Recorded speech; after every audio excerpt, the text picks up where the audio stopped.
Suddenly, I was in this tunnel. I looked up and I saw this light. We are here with Gary Wimmer. He wrote a book about lithomancy, and he also wrote a book called A Second in Eternity, which is the topic of another video. Can you tell us more or less what is lithomancy, please? Lithomancy is one of 1,000 different systems that people can use to interpret symbolism. It just happens to use like tarot cards, astrology, they're all, nobody's reading a book, they're looking at your hand. Every psychic art, there's a methodology behind it, a technique. I learned this in 1980. I met a lady who was doing readings. I was going through a lot of complications at that time in my life. I met her and she did a reading for me, and it really kind of amazed me. I'd never seen anything like this before, and I asked her if she'd show me how she did it. And so she had a class, and it was pouring rain, and nobody came but me and her. And so she showed me pretty quickly in about 5 or 10 minutes, because we both wanted to get back home before it really started raining. So with that 10-minute introduction, I started practicing the next day. And here's what it boils down to. You can see the book behind me. It's you use 16 stones. They are Sun, Moon, Mercury, Venus, Mars, Jupiter, Saturn, Neptune, Uranus, and Pluto, the 10 planet stones. And then there's love, life, luck, commitment, timing, and place. Those are 6 personal stones. Now, I do most of them over the phone now, especially when COVID hit, and I'm a little disabled, so I don't try to go to 10 psychic fairs anymore. But when you do it in person, I let the person charge the stones up and drop them into this circle of leather. Now, I tell them about how high to do it, because I don't want the stones to go all over the room or to end up in one pile. So there's a certain, I tell them, 6 or 7 inches, depending on the surface. If I did it on a pillow, it might be different, but I do it usually on a towel or a cloth. If I do it over the phone, I have people say drop. I'm charging the stones up. When they say drop, I drop them, which is the way I do 90% of them now. In about 2002, I called up 3 or 4 friends that I'd done readings for and asked them if I could do it over the phone. Just let me see if I can, do it. And they all agreed. And I said, well, I'll tell you what, I'm going to charge the stones up. You just say drop, I'll drop. We'll see if it works. No problem. It worked. So I didn't question it, So that's the method called lithomancy. And I like it because it's very intuitive, There's each stone represents something in particular, and I can very easily, you don't have to study a whole lot, don't have to read a whole lot, don't have to remember a whole lot. If you know the basics of astrology and what the planets mean, and the basics of the 6 stones, the 6 personal stones, the rest of it's just kind of looking at the pattern and letting the universe tell. Can you show people how to throw the stones and more or less do a quick reading and see what comes up? Yeah, we can. I will set the mic to where it could look back on the stones so I can explain it to you. Just stay right there. You'll see what I'm gonna do. Well, I use these 16 stones and I'll explain them. This is the Sun, Moon, Mercury, Venus, Mars, Jupiter, Saturn, Neptune, Uranus, and Pluto. So those are all the planet stones. This is place, that's luck, that's magic, having to do with timing, that's a life stone, that's love, and that's a commitment stone. So what I do, because most of these I do over the phone now, if I do them in person, I give the person the stones and let them charge them up. When I do it over the phone or in video like we're doing now, AJ, I just charge them up and ask you, when it feels right, one time real clearly, just say drop, okay? When it feels right to you, say drop. And turn your mic on so I can hear you.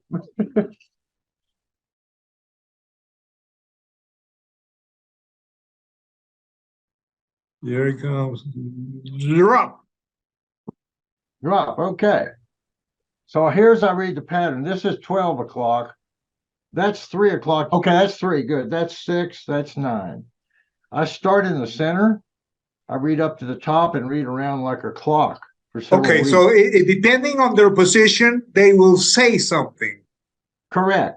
They'll say something, they'll feel things. And I see patterns. Like right here, I see a pattern of very strong triangle with the luck stone, and it's pointing up to Jupiter, which is great expansion. This is Uranus and Neptune, has a lot to do with spirituality, creativity, and new plans. This is the life stone, and you probably can't see this, but there's a little dot on the end of that life Yes. stone. Yeah, and it's pointing out toward the future.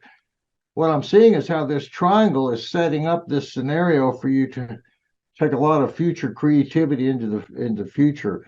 This new feeling of luck, this feeling of creativity, Uranus, Neptune, and Pluto are all lining up together. They're all the 3 spiritual stones.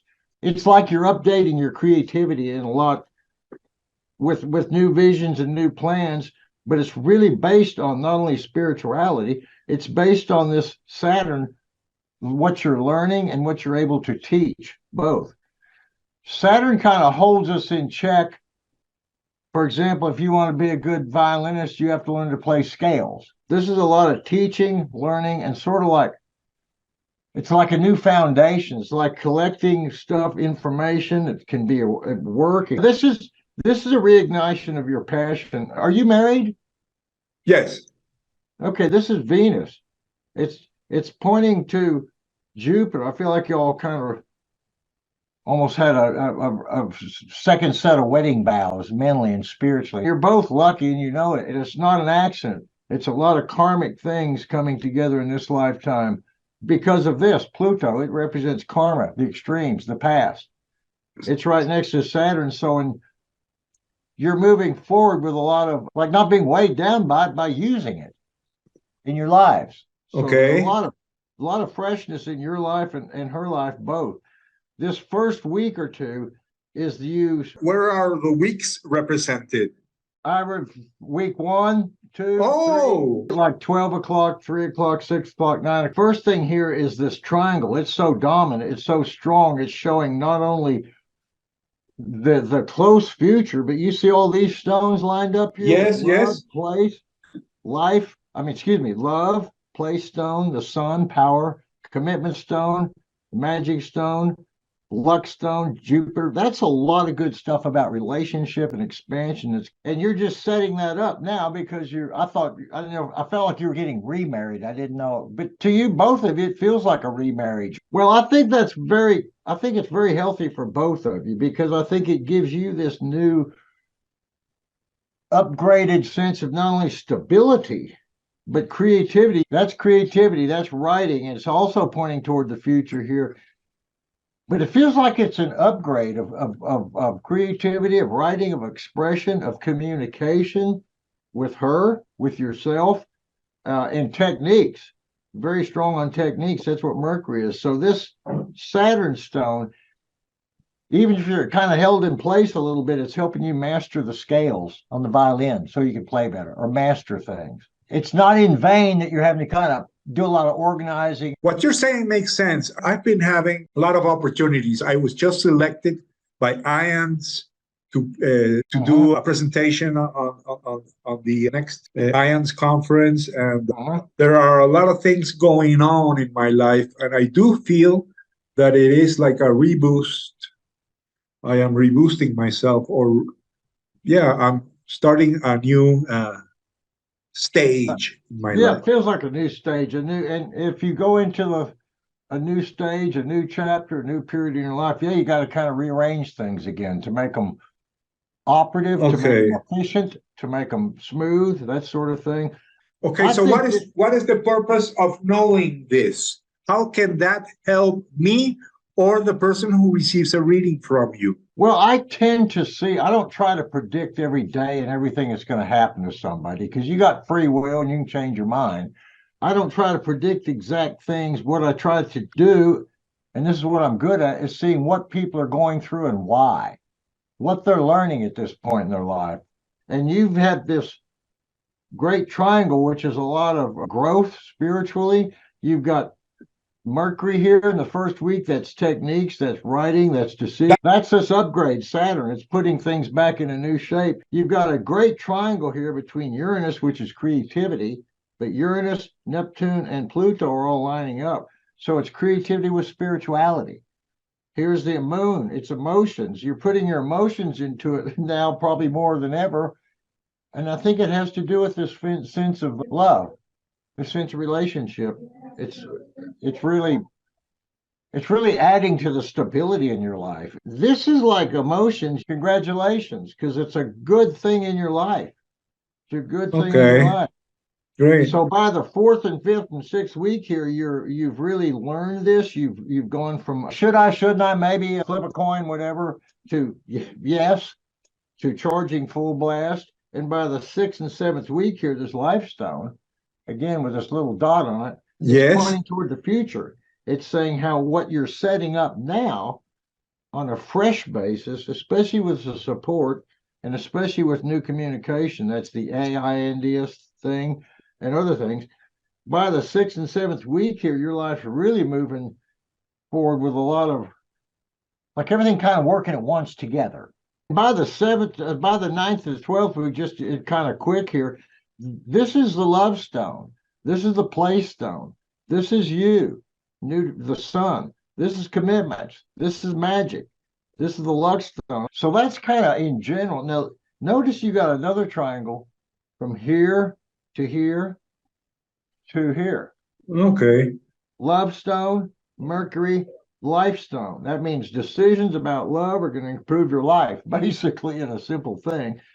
You've got these 3 stones, Uranus, Neptune, and Pluto, all lining up with the life stone, and the moon stone, emotions, saying how emotionally, mentally, and spiritually, not only you're learning more, but you're able to put it into play easier and probably with less more magic, more it becomes second nature. I don't try to bring up the bad stuff, because there's things you've been healing from way back in the past that you've made a lot of progress at. So I don't think I have to remind you of what you've been through there. You know it. Yeah. Pluto's extremes. Okay. Pluto, and because we're going through Pluto right now, the whole planet is going through extremes. You, me, everybody. And we're going through these extremes because we have to see everything that's broken that needs to be fixed in order to fix it, period. This is really interesting. So people, when they receive this reading, you basically read it out for them and more or less tell them what their next 12 weeks are going to be. That's like 4 months, right? I tell them what I see life is presenting them with now. They have free will as to whether to heed it or keep playing the same broken record or move to Idaho. But what I try to point out to them is, hey, this is a good course, or maybe not this. Or at the end of this 3-month period, you've got Jupiter, which is great expansion financially, mentally, it's travel, which is what you're planning here with the IADS. Yes. Communication. So what you're working on, you've already got a lucky start. You've already got this good relationship, Mars and Venus working together. And you've already made good decisions about y'all, about what you want to do, about both of y'all. It's not like you don't have problems. Of course you do. You're on a pretty good roll, man. That's what I'm trying to say. I feel that you were able, without knowing me, because we really talked the first time yesterday, and without knowing me, you said a lot of things, because I could have been unmarried, single, or I could have been in my worst time and not feeling like I am starting a new phase, and I am. So I think you managed to read my reality. Gary, that was awesome. I really liked it, And I know that when you had your NDE, shortly after, you started reading without anything in particular. It was a regular deck of cards. Can you talk to me about that? I was in college, 65 to 70, actually 68, 69, and 70. I started reading a lot of Edgar Cayce, Madame Blavatsky, about psychics. There was a lady who did a reading for me and told me a lot about my basic nature, which surprised me at the time. I was an electrical engineer in college. I was also a musician. And she said, you probably end up being a psychic a lot of your life and an artist. And sure enough, so I got really interested in, psychic phenomena and so forth way back then. I started using a regular deck of playing cards because it was nice and simple. I didn't want to try to remember all the tarot stuff. Everybody did tarot. I kind of wanted to find a nice, simple groove method that I could develop myself. And why not? I mean, Interesting. somebody came up with reading stones and leaves and celestial bodies, and whether it came through spirit coming through man trying to teach us the truth, or us developing a system like astronomy to figure out what's going where. In either case, we got a lot of systems, and there's Right. no reason. There's no reason we can't see. I started giving readings with cards before I had the near-death experience. But once I had the near-death experience, it confirmed to me that everything is connected to everything. You can see symbolism in everything.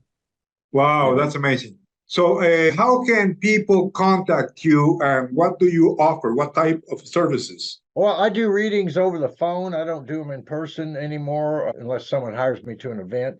But the easiest way is go Google lithomancy.com. LITHOMANCY.com, lithomancy. Or you can Google Gary Wimmer. You'll find me, GARYWIMMER, or email me, gw@garywimmer.com.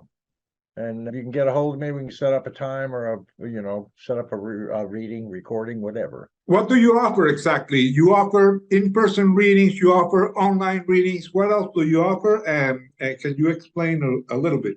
Yeah, I offer readings over the phone, $60 for 30 minutes, $75 for 45, $90 for an hour. I record the reading and email you a link of it.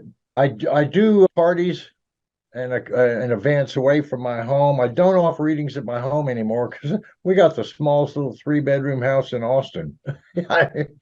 It's tiny, and we don't have any place here, and I'm disabled. It's hard for me to move my computer and my gear to another room. So I will go out and meet people for an event or do readings at their house, but there's just no room for me here anymore. Last year or two, we got a kitty, and my girlfriend's daughter is here a lot. So most of them I do over the phone now, and I'm very effective at that because even if I do one in person for someone, I'm looking at the stones. I'm feeling it. I'm not looking at their expression or if they go, uh-huh, or none of that. So it doesn't matter if someone's in front of me or not, really. Also, your book is on Amazon, your 2 books actually, right? So I'm going to include the links in the description. And thanks a lot, Gary. This was fun. I enjoyed it, and I'm glad we had this conversation. Okay, bye. Look forward to being with you again, brother. Bye.